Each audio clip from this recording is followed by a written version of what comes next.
Hey there, everybody. Welcome to our Power Book 2 Ghost Episode 5 review. The mid-season finale has now come and gone, and once again, Cooper Sax stumbles just butt backwards into... I have so much I want to say. It's like, I know we gotta introduce stuff. There's so many different things happening in this episode, but... how is Cooper Sax getting away with this? This man is Lord Nonsense with everything he manages to pull off. He is really lucky in a lot of the stuff that he stumbles into. I mean, there's a lot of nonsense that he gets up to and causes for himself, like putting Riley as his go-to in a lot of this. But he really does stumble into some luck here and there. I am waiting for the day when the horseshoe is just kind of comes out of where you know the horseshoe is and it all goes completely awry. But I think we all know where that horseshoe. yes, we won't talk too much more about the horseshoe because we have other important things to talk about here. Before we get into everything though, if you guys enjoy this video, subscribe, give us a like, hit that notification bell. Also, stick around. We're going to have a discussion about where the show could be going from here and support us further with our Patreon and also our store. All right, so we're definitely going to talk about Sax right away because that last scene with Davis and Sax where it was sort of like, all right, we both agree. Tasha's not the queen pin.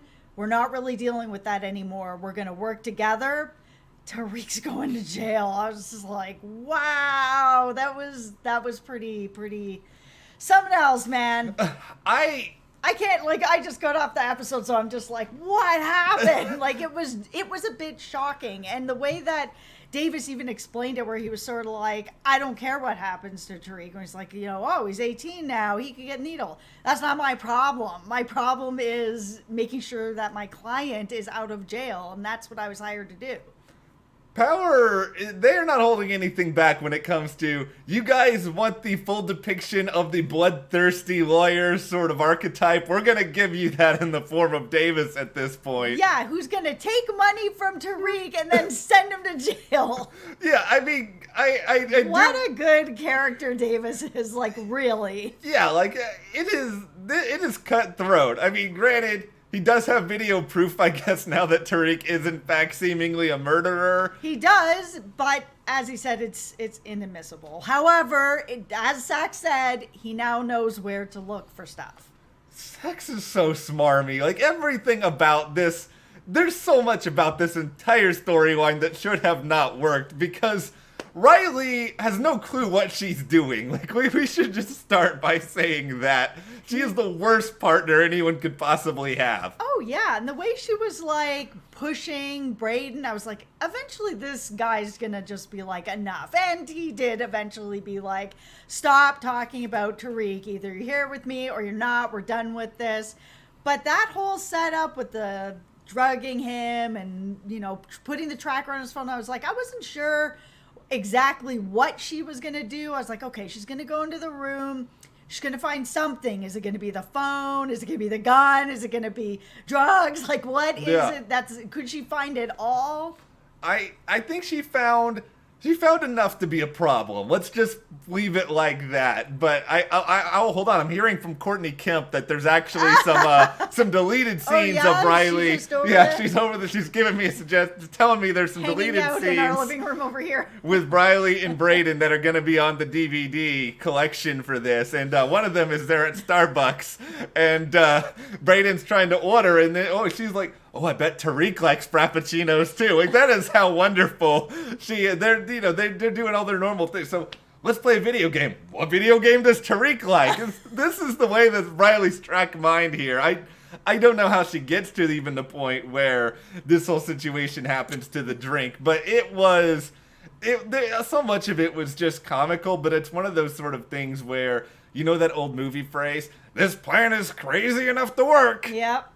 That is this entire ordeal where, the tracker goes on Tariq's phone. And Tariq, kudos to Michael Rainey Jr., by the way, for the drugged out Tariq performance. It was such a different side of this character. And not only that, but that whole performance at the graveyard where he's not only drugged out, not really knowing where he is, feeling, of course, guilt, sadness, despair that it's his birthday, his twin is dead, and he feels it's his fault. Then he's getting into anger and just resentment and everything else, all while still holding on to that sort of drugged out feeling. That performance was mint. It was so good. Best, I think, episode we've seen from Michael as an actor through everything that we've done. I just also, even just at the very start of the episode, we see sort of this almost just fantasy of the birthday that could have been. It was like, that is the happiest I have ever seen Tariq. Granted, it wasn't real, but it's the happiest I have seen Tariq through all of these years. And it was nice to see Raina back. It was nice to see Raina. It was nice to see Jess, who is still alive, but you wouldn't know it if you watched this show regularly. There was just so many different, like, degrees of different issues that were going on here. And, you know, even with Tariq and Tasha in this plan where Tariq is going to go to Tamika and try to convince her by any means necessary to make sure that this testifying doesn't happen.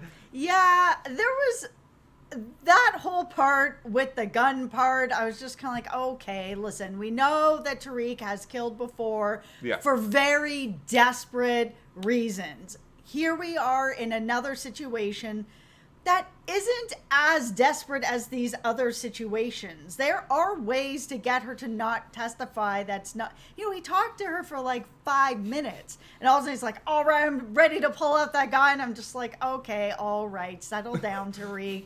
You can still talk to Tamika about this stuff. There are other ways around this.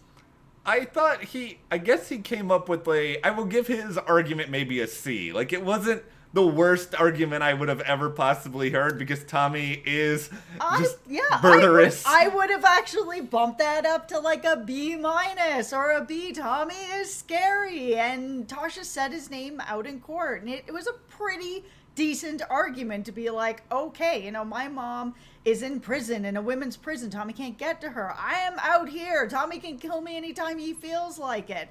However, there are ways to get around that, to be like, okay, we'll put you in witness protection. There's other things we can do for you. It's not just, oh, well, I guess I won't go on the stand because Tommy Egan might show up. It is a situation where I think he needed the clues of what he needed. He needed the clue in Braden, I think, earlier, because Braden may be many things, and not all of them is fully intuitive with the surrounding world, but he's a sounding board. He's there for Tariq, and he's loyal to Tariq. He's loyal. And I think if Tariq had brought him in a little bit earlier on some stuff, maybe at least he could have had somebody to talk things out with. And I'm actually being serious here, which is something, given that I kind of made fun of Braden for like the entire first half of this season. Yeah, I mean, even Braden brings up a good point where he's like, listen, I'm doing a lot of this stuff with this app and I'm helping with a bunch of this stuff, but I don't know everything that's going on. So you're putting me in a really bad spot here that if something happens, I can't really talk my way out of it because I don't know what to say. I don't know what is going on. I don't know what will protect you. Like, we're supposed to be in this together. And I like that at this point in their friendship, it didn't take Tariq being like, oh, I don't know. He actually was like, you know what? You're right. Let's sit down. We're going to go over this. Here's our plan. Here's our bad signal. I really like this friendship. It's something that is, I'm just really invested in this. I like Braden and I like him with Tariq. I like him much more now than I did at the start of the show. I mean, he is still the cheesiest human being who I think has ever lived, but there is something about him.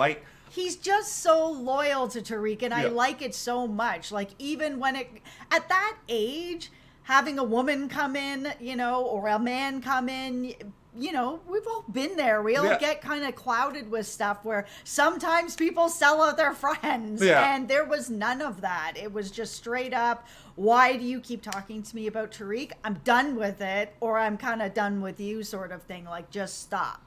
I do feel bad for Braden for a couple of different ways. Number one, he's clearly so desperate for, like, companionship here that he is interested in Riley, who clearly has zero interest in him at all, and it's evident in all of their scenes. Yeah.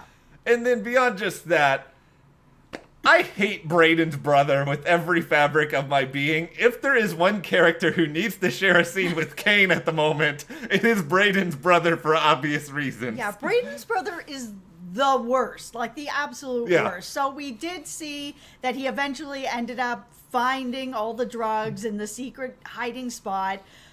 But he found them so easily that it made me feel like, okay, so both of the brothers know about this secret hiding spot. Why did Braden share this as like the secret hiding spot to Tariq? I'm like, oh, it'll be totally fine right here. The only other person that knows is my brother who hates me. Okay, Braden's a little bit he's not all together there all the time. I think that is pretty clear. And his brother is just also the worst human being alive. So I think when your brothers, maybe sometimes judgment gets a little bit clouded, but I see bad things coming for Braden's brother. Taking off with all those drugs, either he's gonna meet up with Kane. Please, Kane, we need you. Or Tariq is going to have to end up taking care of the situation. And I actually think that it's going to be Tariq is going to have to take care of the situation. We saw that scene near the end where Monet was testing him. Oh, is he going to be loyal to me? Is he going to be loyal to Drew? Who's he going to be loyal to? And by the end, after this test that kind of went, okay, it wasn't great, it wasn't bad, it didn't really land. Monet has decided that Tariq is one of hers and is one of the group, one of the kids, that sort of thing. But she's gonna need to keep pushing him and testing him. So once the Braden's brother thing is found out, I think she's just gonna be like, you need to deal with it. You are part of this group. You are part of my family. Deal with it. Counter proposal. Can we bring in 2-Bit from Power Book 1 to deal with Braden? This is going to be on my new one-track mind of just figuring out dangerous people who can completely off Braden's brother from the show. But I would just like to also see that if Tariq is going to be in this world and he is like he seems pretty dedicated into being into this, that this is his life and this is part of this is part of who he is, and that has been a big part of what Power was. And now that all right, I'm going to university because I have to get the money, but this is who I am inside, that then he needs to find out if he can be pushed into that sort of next level to make that decision. Like we said, he's only killed these 2 people, and it's been out of like a need and a desperation and a situation where he's, has a personal sort of feeling in it with Ray and his dad. There's no personal anything going on with Braden's brother except that he took the drugs. Yeah, it's gonna be a progression, and I think I can easily foresee something like this happening with Monet and this operation. I still wish I had more time with some of these characters individually in here. Like I did. Like I like the stuff with Drew and Everett in this episode. I felt a lot for Drew, that he's trying to put himself out there for this person who, has a lot of reservations. I guess he has a certain quote unquote persona he wants to keep out there, and it just my heart just hurt for him. And I like Drew, and they're probably gonna do something terrible to Drew because all the characters on this show fall victim to terrible things. I also like how out he was about just his whole life. Like even when Tariq was kind of like sidestepping around things, be like, just so you know, she's kind of asking this and that, whatever. He's just like, oh, everybody knows. Like welcome to the secret. Like, it's not a secret here, Tariq. We're all on the same page about it. I was like, good. I didn't want this to be like one of these things where it's all kind of coming out into the family a little bit like they did on Animal Kingdom. It's like, I already saw that over there. This is cool over here to have it be different. Yeah, and let's also tip the cap to Power Book 2 tonight. Very little Tariq love triangle story in here overall. Maybe a few minutes. I can handle a few minutes of it. It's far from my favorite storyline on the show. It was still interesting to see that when he was faced with the 2 women, I thought he was going to pick Diana because, I like Diana better. But by the end, when we saw him talking to Monet, he was like, I know you sent her down there, so I made a different choice. I think it's also he's a young guy. He probably wants something he can't have. Lauren's with somebody else. That kind of adds to that sort of factor there. Lauren left him for dead, basically. Oh, you passed out and you're having a bad night? See you later. I was like, wow. Somebody needs to tell Tariq this if he doesn't remember, because that was actually very surprising. She just pieced out on the roof. So cold. I couldn't imagine doing that even at that age. I mean, okay, maybe some people do, but it's like, oh, here's this guy I'm really interested in. Oh man, he's having a really bad night. I should probably make sure he doesn't choke on his vomit, die, something happened to him. We're at a frat house. He's just like, I'll see you later. I really want to know actually how Tariq ended up back. Did Braden just find him somewhere and just carry him back? There wasn't really a lot of context to him just waking up there and Braden was there. Yeah, because the last time we saw him, he was at the cemetery. So who knows? Maybe Sax got what he needed and then drove him home. This would be, yes. I was starting to wonder, is Sax starting to poison your mind? Has Cooper Sax actually done the one generous thing he's done on Power Book 2? I have no idea, but I actually kind of wish because they didn't show Braden's face at first. Yep. There was a lingering thought in my head that it was Sax that was there and Tariq was going to wake up. How terrible would that be to wake up to Cooper Sax standing over you? It would have made probably a little more sense than just, oh, I got really lucky and I'm back in my bed. Okay, we got to rip the Band-Aid off now and talk about the things that I have been trying to avoid talking about. No, we don't.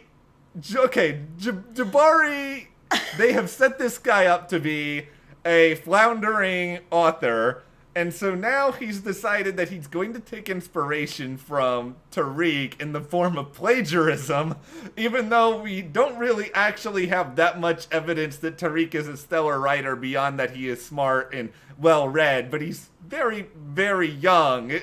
All of this, I was just like, wait, what? We're doing this now? Okay. I get Jabari's in a really tough spot where he's got his publisher basically being like, unless you bring me the next bestseller, I don't even want to read it. My assistant read your last thing. I'm not into it. We're dropping you. I get that he's desperate, but yeah, there hasn't been enough buildup that this is a strong suit for Tariq. Yeah, he's writing papers for people, but I mean, lots of people just write papers and nobody's plagiarizing them. So it was a little bit sort of out of left field that he's this brilliant writer. And then I was kind of well, is he a brilliant writer or is Jabari really desperate? What is it? I really don't know. I think because we only heard such a small portion of it, right? I don't know. Maybe he's just struggling with the pressure or whatever else. I mean, his publisher is clearly the worst. I've heard stories from the publishing industry, but I've never heard of somebody being like this guy was, who was just bring me a good story or else. Yeah, no. You gotta have a little bit of professionalism here, my guy. Just tone it down a little bit. And then we gotta talk with Carrie. Carrie's sleeping with Zeke. I mean, we saw that this was building into this. We already saw a couple episodes ago scene with Zeke and all that. We also saw that she has a love addiction, seemingly. Yeah. I don't really know. They never really revisited that ever again.